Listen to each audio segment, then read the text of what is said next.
Merci, Monsieur Le Yarrick, 1 minute 30. Madame la haute représentante, chers collègues, je considère que les mots que vous avez employés lors de votre première intervention à propos de votre souhait de l'existence de l'État palestinien après la réconciliation interpalestinienne sont très importants. Cette entente palestinienne est un fait politique de premier ordre et contrairement à ce qui a été dit ici tout à l'heure, le Hamas a admis pour la première fois l'OLP et l'autorité palestinienne comme interlocuteurs des négociations. Il accepte les frontières de 1967 et les conditions du quartet, dont le refus de la violence. Un gouvernement transitoire chargé de préparer les élections va être mis en place. Les conditions sont donc réunies pour la reconnaissance de l'État palestinien dans les frontières de 67 avec Jérusalem-Est comme capitale à l'Organisation des Nations Unies en septembre prochain.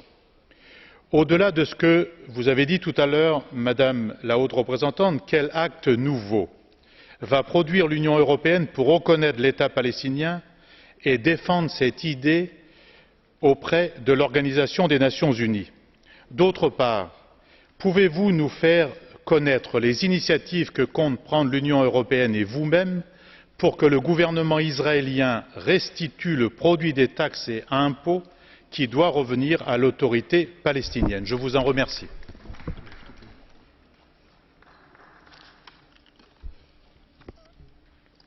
Do you accept a blue? Carte bleue, acceptez-vous? Yes. Yes, please. Je vous en prie. Sie, Herr Kollege. Ich sehe es genau. Je suis d'accord avec vous. Cet accord entre le Fatah et le Hamas est un pas historique. La réconciliation entre les Palestiniens et les Israéliens peut maintenant aller de l'avant.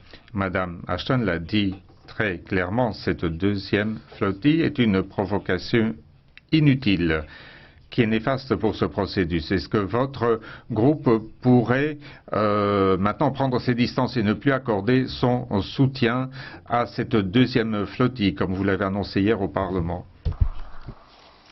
Non, cette flottille est un acte des sociétés civiles européennes pour lever un blocus totalement inutile. Si les autorités publiques, les États et nous-mêmes avions fait respecter le droit international, nous n'en serions pas là et les Palestiniens ne vivraient pas dans une prison à Gaza comme c'est depuis trop longtemps le cas.